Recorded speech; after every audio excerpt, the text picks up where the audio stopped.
Fit Zebra, Emma here. So today's story is all about the different jobs that we have to do at home and all the work that we have to do around the house to keep it clean and tidy. And it's another book about Mr. and Mrs. Large, and this one is called Mr. Large in Charge. I wonder what jobs are going to be in the story. Mrs. Large opened one eye and peered out at the morning.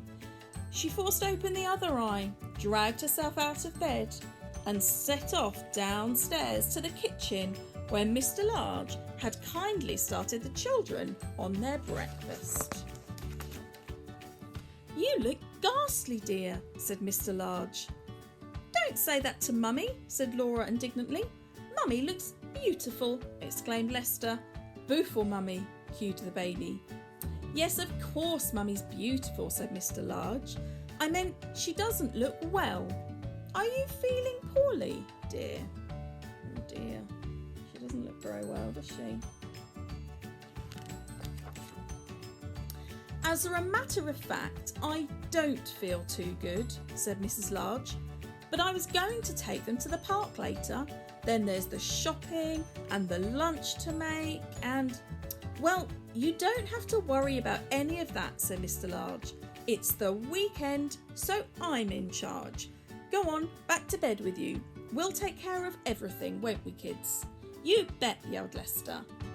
Mrs. Large trudged back upstairs, clutching a nice hot water bottle, and sank back into bed, which was still warm. "What a treat," she said. Downstairs, Mr. Large was organising his troops. "Right, men," he commanded. "We're not all men," said Laura. "Oh, you know what I mean," said Mr. Large. "Well, troops then, all right? I'll take the worst task, that's the washing up. Lester, you tackle the hoovering. Luke, picking things up off the floor. Laura and the baby, general dusting and cushion plumping. Quick march, 1, 2, 1, 2, 1, 2, off you go."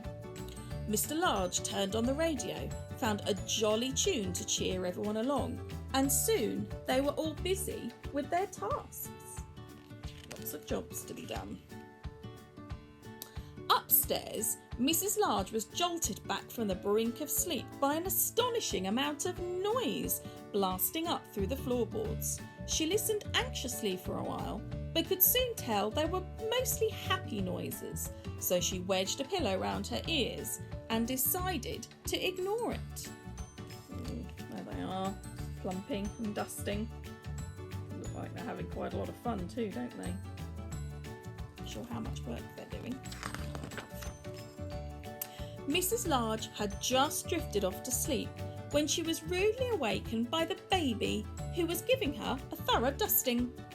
"Sorry, Mum," yelled Laura, rushing in and grabbing the baby. The baby began to scream and hang on to the bedclothes so that they both fell over backwards. Dear, poor Mrs. Large, baby's dusting her nose.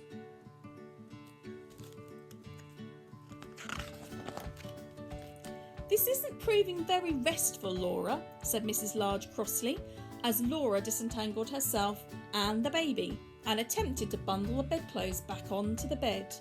"Mummy Huggy," screamed the baby. "Want my mummy, big Huggy, now." Laura stuffed the baby under her arm and wrestled her out of the door. "Don't worry, Mum," she called as she closed the door behind them. "I'll take her down to Dad." "Don't want Dad," bellowed the baby. "Want Mum. Want my mummy." Mrs. Large isn't getting much rest, is she? Mrs. Large rearranged the mangled bedclothes and snuggled down, feeling decidedly jangled. Suddenly, there was an almighty crunch from downstairs, and the hoover stopped suddenly. The bedroom door opened and Lester looked in. "It's all right, Mum," he reassured her. "Nothing broke, it just sounded bad." Luke's head appeared around Lester's knees. "That's right, Mum," he agreed. "Nothing to worry about. You just go back to sleep. Everything's under control." What Did they hoover? Oh no, they've hoovered the bricks. You're not supposed to hoover bricks. Mrs. Large was finally dropping off when Mr. Large crashed open the bedroom door. "We're off to the park now, dear," he said. "We'll get the shopping on the way home. Then we can bring you up a nice lunch." "Thank you, dear," said Mrs. Large. "I'm having a lovely rest." Mr. Large beamed and blew his wife a kiss as he backed out of the room, closing the door very quietly. They go with their shopping bags. Go and do the shopping. At last, Mrs. Large dozed off. What seemed like 5 minutes later, she was woken by a smell of burning. Just then, Laura put her head round the door. "Dad says not to worry about the smell," she said. "He's getting the lunch and wants to know if you'd like some." "What exactly is it?" asked Mrs. Large nervously. "Well," said Laura, "it was something in a special sauce, but Dad just had a little look at the football on the television. Well, it was quite a long look actually. So now it's cheese sandwiches." "I think I'll carry on sleeping, thank you, dear," said Mrs. Large. "Perhaps I could join in at tea time." "Righto," said Laura, slamming the door as she rushed off to tell Dad. Here's Dad and Laura.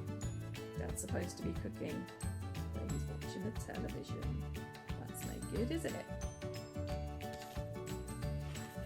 That's not getting the jobs done. Mrs. Large closed her eyes and tried to relax. What seemed like 3 seconds later, the door crashed open again and all the children came charging in. "We're going to play football with Dad," yelled Lester. "In the garden," said Luke. "Now," said the baby. "Are you feeling a bit better?" asked Laura. "Mummy better?" asked the baby. "Big huggy?" "A bit better," said Mrs. Large. "You go and have fun with Daddy. Perhaps I'll be okay later on." "Big, big huggy," wept the baby, as Lester scooped her up and carried her out. "Big huggy, Mummy, now," said the baby. "Don't worry, Mum," said Laura. "She loves football once she gets going." The door slammed shut for the 100th time. Mrs. Large winced and slithered under the covers. Joyful sounds came up from the garden, and Mrs. Large smiled happily. There they all are, playing football.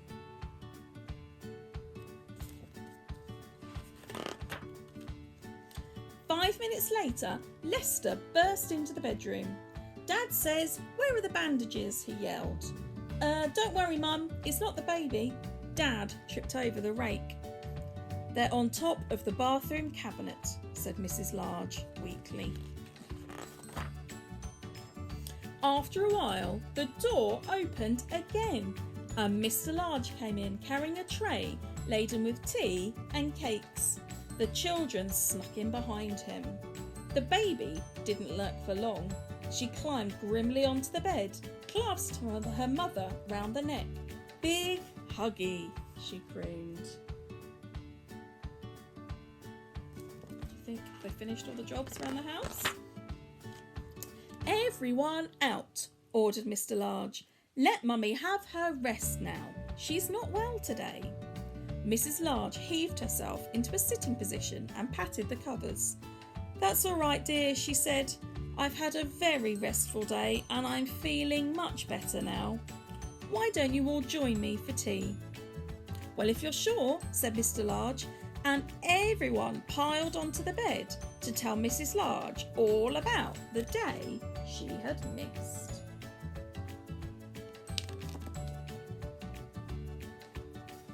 The end.